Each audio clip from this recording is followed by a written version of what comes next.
Hi, my name is Umar Hassan. I'm a mechanical engineer and co-founder at 5.9 System Engineering. I don't have a lot of videos on YouTube, but recently, during my Masters of Mechatronics Engineering coursework, some of my fellow students asked me how did I solve my 6-degree freedom spherical robotic arm. So um to answer most of them, I'm doing this video.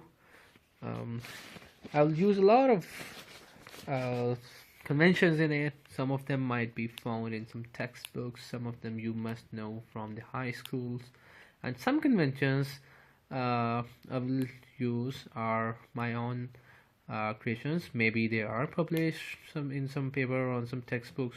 I don't know them, but those conventions make things a lot easier when you're solving such robots without the help of Matlab or other tools, without the use of simulation and other things.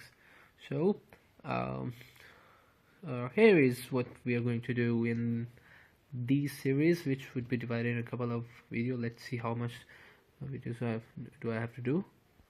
First of all, we need some way to represent our robots. One of those methods that I remember from the days back when we were doing the basic mechanical engineering work, they used to represent the robot in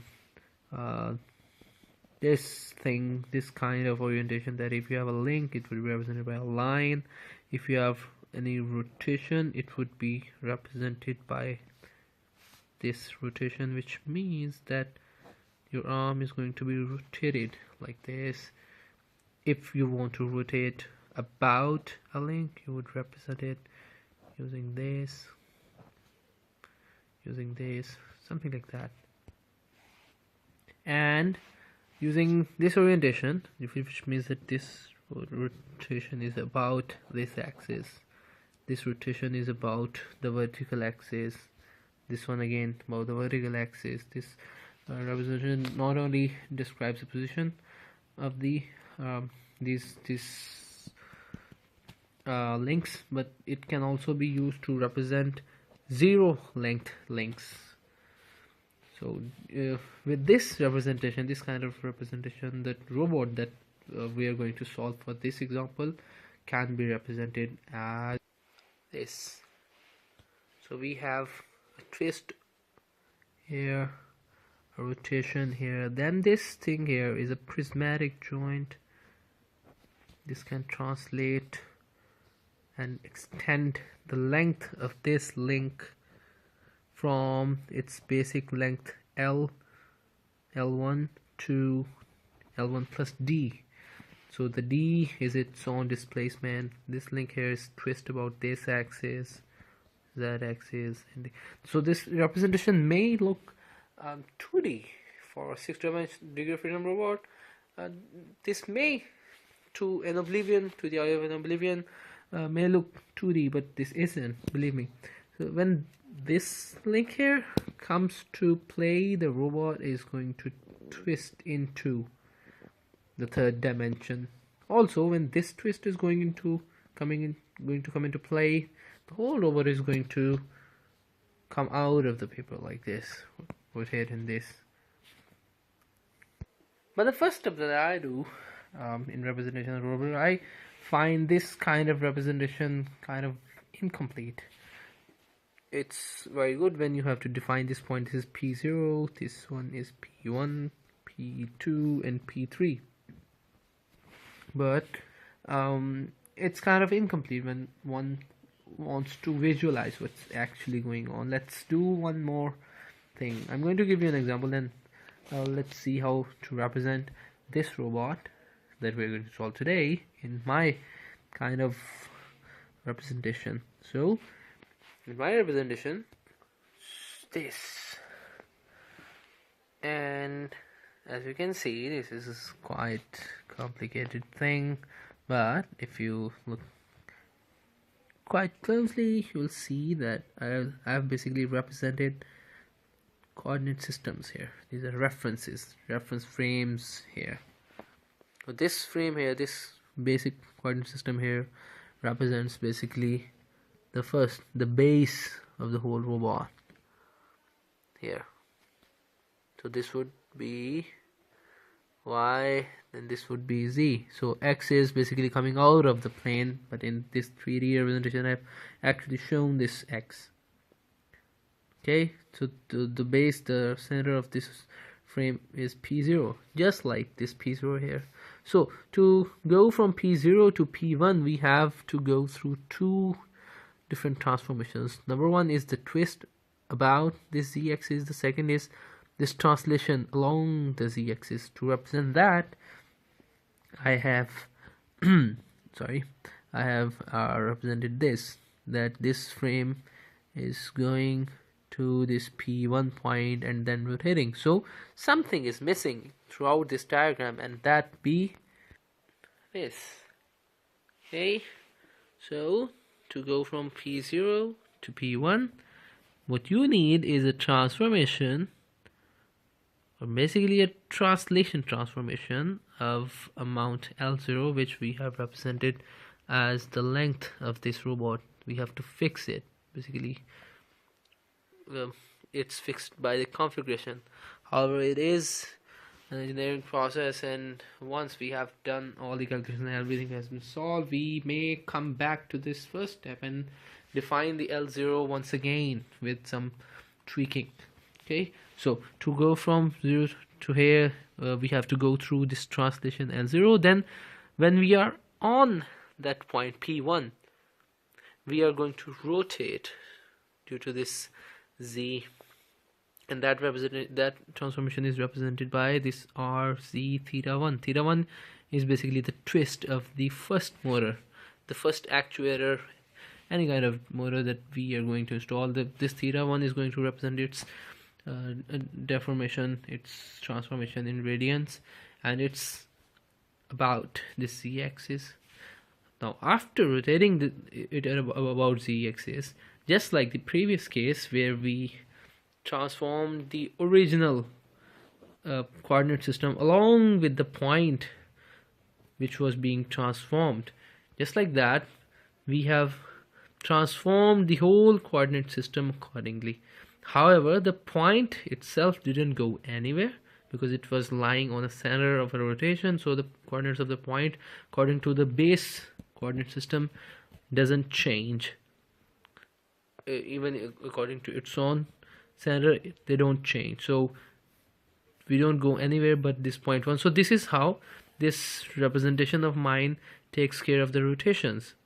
It also gives you another idea that if you do this rotation before this translation, it won't make any difference, because in that case, if we first do the translation, this x-axis will be represented here, but finally in this stage we would definitely get this kind of coordinate system which would reveal this exactly the same results.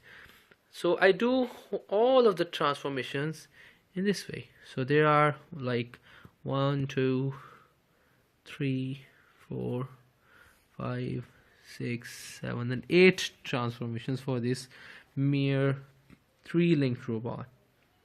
Okay, one thing you must see here is that for direction of the rotation, I haven't took the convention of positive and negative rotation. I have just done the rotation in a way that I can fit everything on one page of paper. That's the only way I'm going to do this rotation, because I'm not going to take the directions into the mathematics. So this diagram here basically represents the robot in a more descriptive way, in my opinion. Now the solution, the first point of the solution, the robot representation, is done here. Okay, what comes next is solving the joint positions. The joint positions be P1 is P2 and P3. As you can see, this P3 is going to be coincident with the target that would be given in the inverse kinematics of the robot. So and also this P1, this is fixed by design of this specific robot. This is fixed. Wherever the positions the motor go to, P1 is not going to change. So basically P3 and P1 are already solved. We only need to solve for P2. And to solve that, we are going to use the homogeneous transformation. Okay, so now this thing again comes into play. These TZs and RZs, these TZ XYZ, sorry, and RXYZs, whatever, they can be represented as this. See, these are usual rotation transformation matrices. To have a closer look on one of these, it looks like this. I'm going to pause on each of them for a couple of seconds so that you can note them down in your notebook. Here is what's meant by C theta and cos theta. They're usual matrices. So what you have to do is substitute for this theta in here, and this whole matrix will be converted into a complex function accordingly. And the transformation of translation would be represented by this. Okay, so to translate from in any direction, maybe x, y, and z, you can just put here x, y's, and z's. This would be a translation matrix. One beauty of this translation matrix, which you can verify through Matlab or by manually solving the matrices, is that if you multiply this, let's say x with y with z in any order, they're commutative, unlike all the other matrices, it would come to be T, X, Y, Z that I just represented here. So basically, if you don't even multiply it with Y, it won't appear here. So if you multiply basically Tx with Tx, it would be T2x. This is very amazing when it comes to these symmetric matrices. This very beautiful thing. Okay, just note them down. We're going to need them.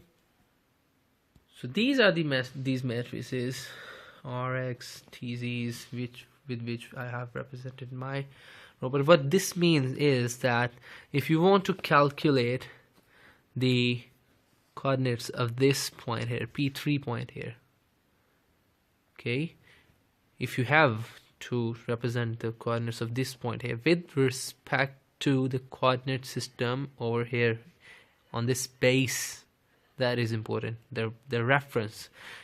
If you want to do that, what you have to do is transform that point, wherever that might be. Let's say it's 0. Transform that point through all these transformations, and what would you get is this P3 with respect to the base. This is how these transformation matrices work. So every time you transform from one reference to another, the point is basically physically transformed to the next coordinate system, and the current coordinate system is also transformed with respect to the previous one. Okay, so if you apply these transformations in series, the point would be transformed through all those current frames. That is, if you transform along the z-axis, translate along the z-axis here. I've done this translation a lot of other times, just like here, here, and here. Like here, this is TZ L2. This again is TZ, but this TZ is in upward direction. This one is some other direction. So this is basically the same z-axis. This same z-axis which has been transformed through all these transformations to here. So we are going to use this transformation a lot today. So I suppose that you basically spend quite some time reading some note or textbook or something and try to understand how these work. So to find out one of these corners, just like that's a P2, the first step I ask you to do is to find these points. This point was obvious, which was just P0's coordinates plus P1's z coordinate that can be represented this. Okay, so you have to keep one thing in mind, that using these transformation, all the points are going to be represented using four numbers. The fourth number would always be 1. This is how the transformation matrices work. And this one is the x coordinate, the y coordinate, and the z coordinate with respect to the original, with respect to this. You can basically call them some other coordinate, maybe y, x, or z, but that would complicate the things for this video. I won't do that. So to obtain point 1, what I have done is multiply this point 0 with the transformations that are needed to go to point 1. I haven't added this rotation right here.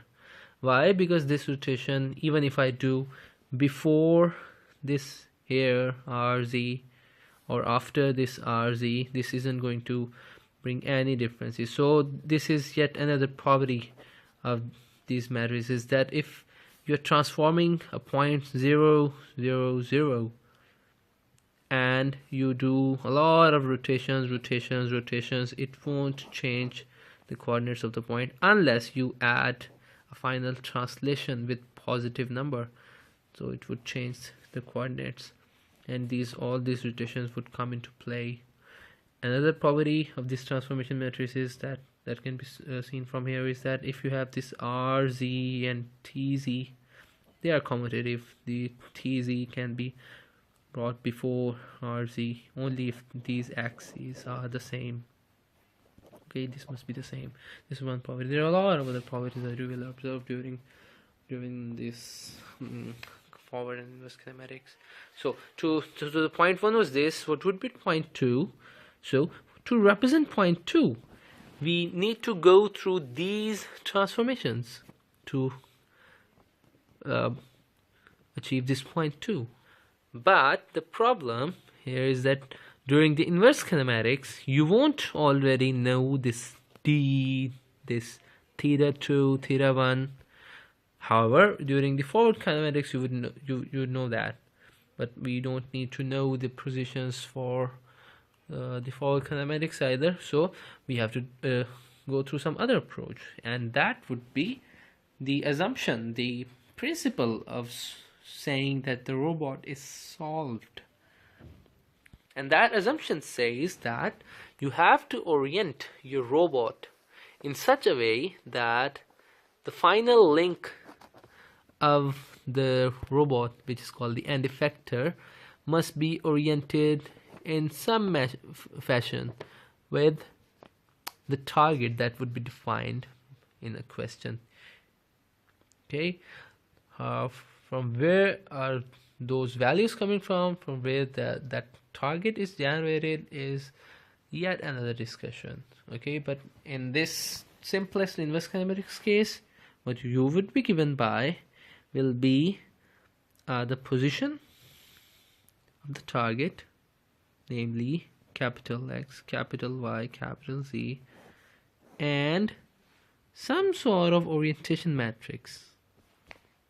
Okay, and to represent both of them as one thing, you would be given by a complete transformation matrix HT, which would be represented by mostly in some sort of convention, because there are a lot of ways of representing the final position, and all of them have their benefits and cons.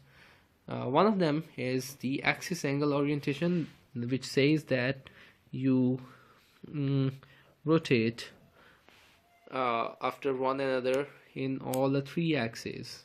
First rotate in X, then in current frame of reference Y, then in Z. That would be one orientation, but what we are going to use here is the Euler angle orientation along with 3 translations. So first you do 3 translations. Then you rotate about Z with some angle alpha, then you rotate about X, maybe Y, with some angle beta, and then rotate about Z again Z, with an angle gamma. Now these two z's won't be the same because in between them you have rotated about the third or the second axis, namely x or y. The convention basically use y, but in my most of my work I've used x. This doesn't create any difference because eventually what we would be getting this would be this matrix. So I'm going to use this matrix a lot during this session now. So to go from this point to this, there are two ways. Number one, you go through all the transformations of the robot. Number two, you go through the transformation of the target, which would be given in the inverse kinematics case. Okay, which means that if you have this point P0 defined in your base, which has coordinates this, after transformation it would approach PT. After doing this HT on P0, we would go to PT, and basically we don't need the three angles R0, X0 and Z, RZ in this equation, because just like I said earlier, the rotations done in the end of a transformation won't make any difference in defining the 0, 0, 0 point. And to understand what I just said is that you may want to consider doing some simulation in your mind that you have translated obviously in 3 dimensions from your base to the target, and no matter how hard you try to rotate your coordinate system in any direction, this point here, the center point, is not going to change. Okay, this is the meaning of saying this. But for symmetry, for keeping the things keen on an even keel, let's do this thing. PT would be HT into P0. Now I want you to understand these transformations as a tool, that if I ask you to go to this point P2 from P0 through this route, you would use the transformations. You would say that okay, this is the transformation to achieve the target. Then I would do those 3 rotations to orient my target along with this link, which by definition would be coincident with the end effector. And to and once we have done that, our z-axis, or maybe y or x, whichever we choose, would be oriented along this link. Okay, so to go from this point further to this point, what you would need is a transformation of magnitude L2, which is the link length for this link. Okay, and to represent that, we can say this, that P2 would be HT multiplied by TZ into L2 multiplied by what? P0. Okay, so this is how you transform this point to this. So basically you're defining P2 with respect to the previous frame. Okay, but it would have the coordinates of this P2 with respect to the base frame. This is how you define this point. Now you know that L2 is defined. HT was already defined, since these alpha, beta and gammas would be given in the inverse kinematics case, so nothing is unknown in this equation, and you can define P2. Okay, now once we have defined this P2, what we can do is okay, I'm moving this to here, this to here. What we can do is draw another diagram of the robot, which can be done like this. So these here, P1, P0, P1, P2 and P3 are the same points as this P0, 1, 2 and 3, and as you can see in our configuration, this is where you have to do the visualization in your own mind, in your own way, that this link here would be projected somewhere on this XY plane with P0, P2, XY point.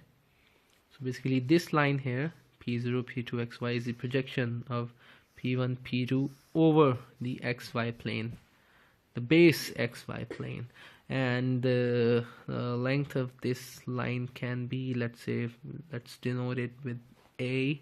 This length can be written as this, because the coordinates of this point are this 2D point are the same as this point P2, and that would be X2 and Y2, and this length, this P0 P2, can be represented as this formula here. Let's write it this way. So this is the length. Secondly, one more thing that we can observe is that this plane right here that I represented with these tilted lines, this is one plane, since this link here is not going to rotate anywhere other than in its own projection. So this P1 P2 and P0 P2 are going to be coplanar by definition, because that is the definition of the projection, that the projection itself is the coplanar part of the original line. So since these two are coplanar, I can develop this plane represented by P0 P2 XY P2 and P1 in a single dimension, and that would be this. Here I've used this X dash with this X dash, so this is basically the extension. This is an extension. Okay, so this diagram here is represented here. Okay, and the lines would appear like this. Okay, and in this diagram we know that this angle here can easily be calculated if we just use this height and this width, namely A, and this length would be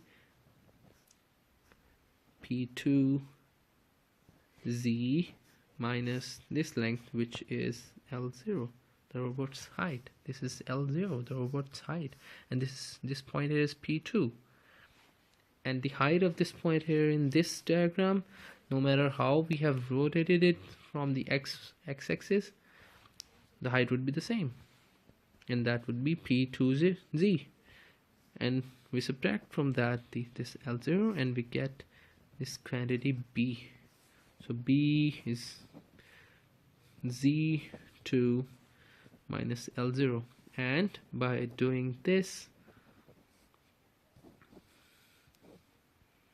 B comma A, we can define this angle. Let's say it's phi 1, so phi 1 would be this, and if phi 1 is this, what would be this angle?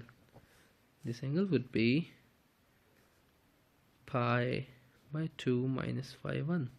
So we knew that this angle was theta 1 because this was the tilt of our first motor. This was the tilt of our first motor, as you can see here. So since this is the tilt, so we can write this thing down, pi by 2 minus phi 1, and phi 1 has already been defined by known quantities. For theta 2, so my mistake, this was theta 2, not theta 1.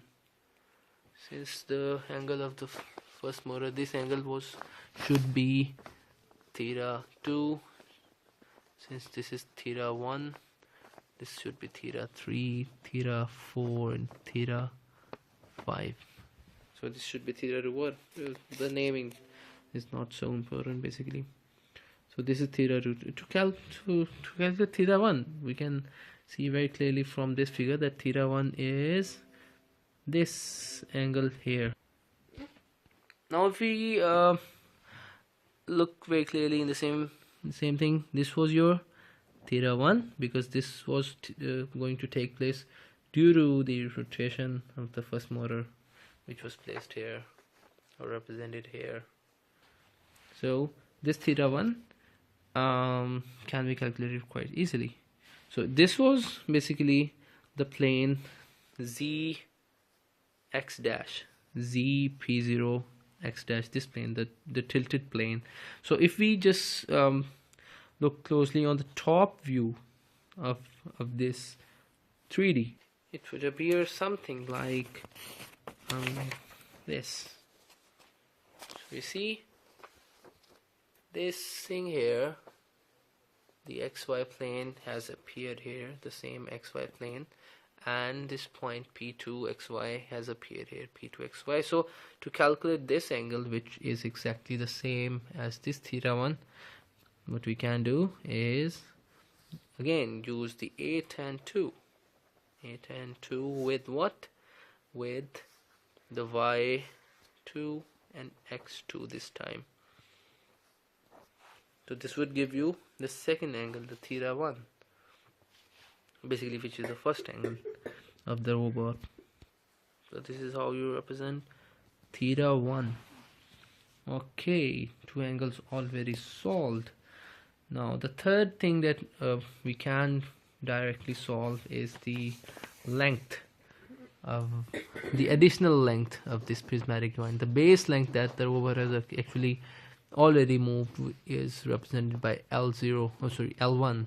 So we need to calculate this additional length, this additional length D. To do that, what we can do is use very simply the distance formula. Since P2 is already defined, we did it previously here. Since it's already defined, what we can do is find out the distance between P2 and P1. This distance here, P1 and P2. So no matter how many dimensions are contained within these P1 and P2, whether they are single point or double coordinate or even 3D points, the distance formula would be the same, and this distance would come out to be L1 plus D, and would be the square root of this.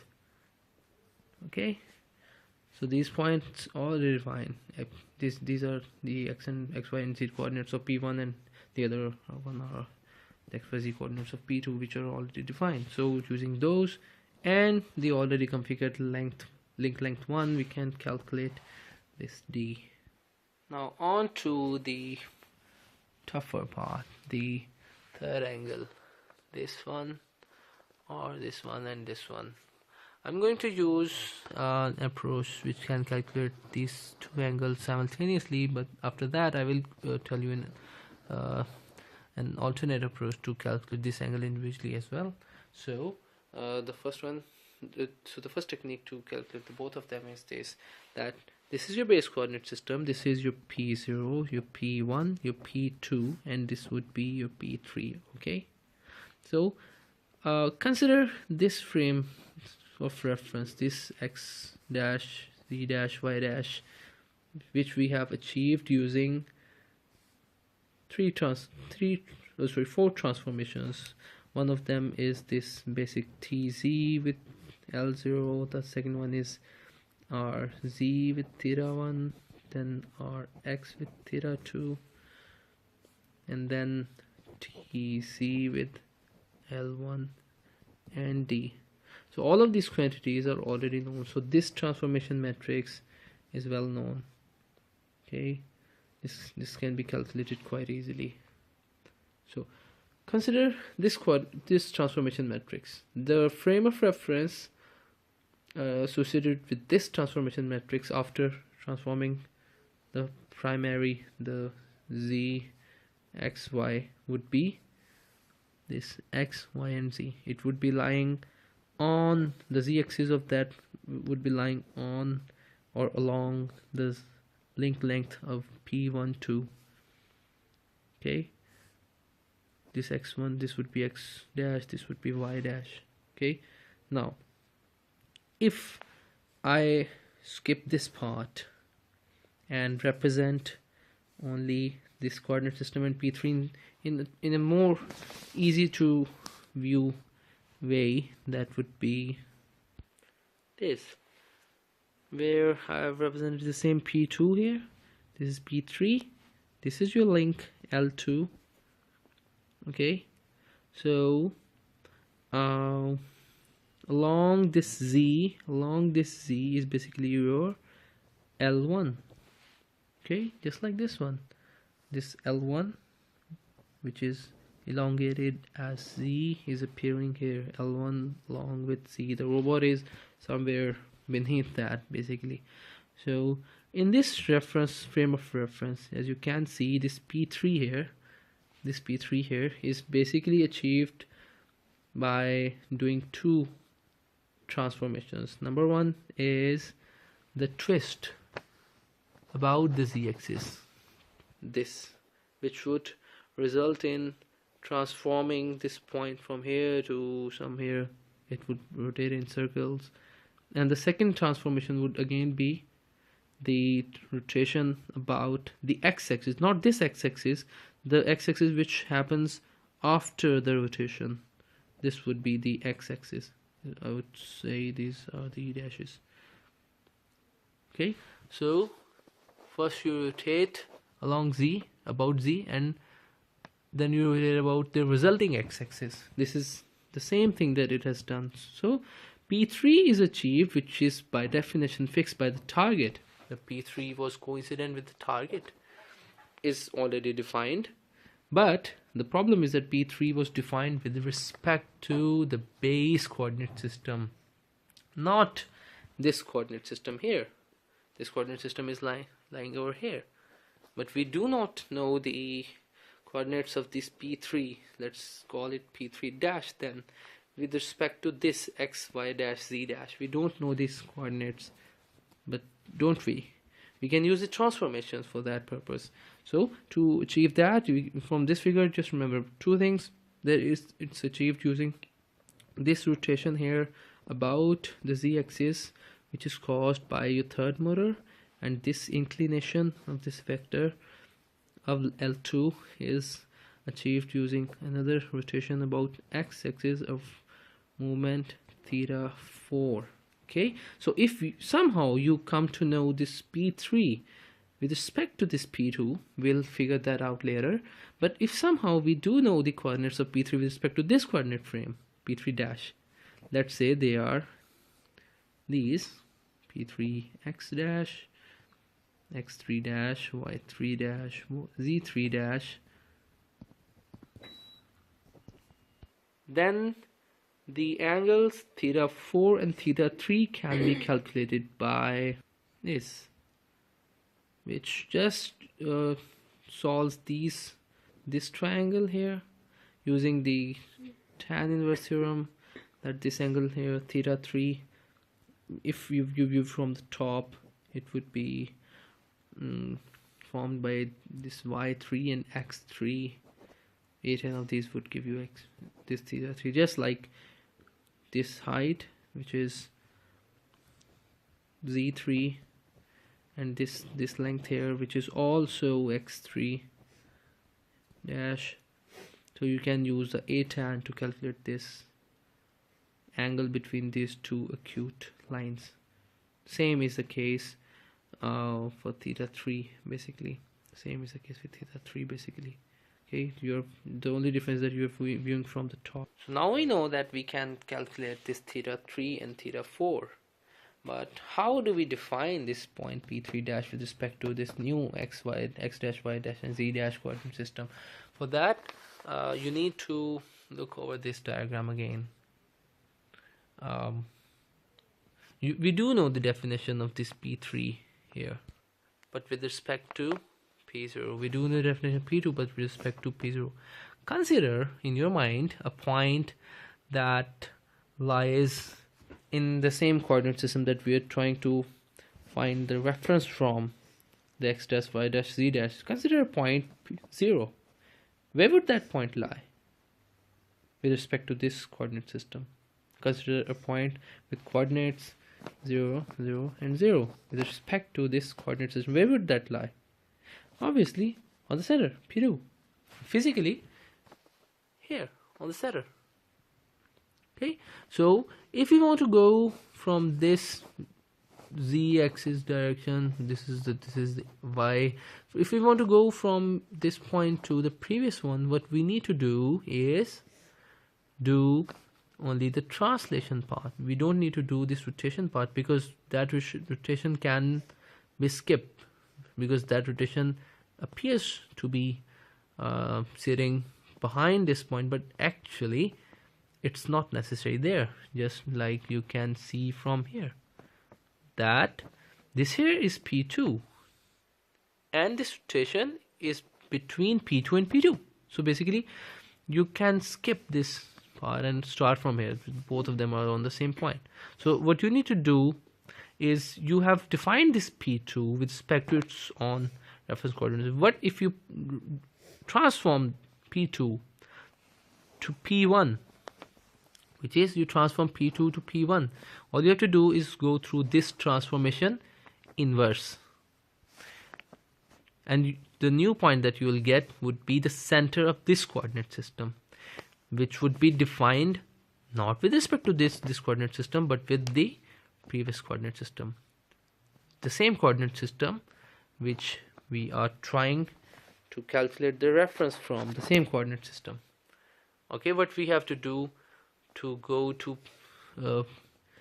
P3 to find out the coordinates of P3, we have to transform this P2 to P1 to P0 and back to P3. And how would we do that? We can use the same transformations. So first we need to do this transformation here, TZ, but with inverse direction. This is here, TZ.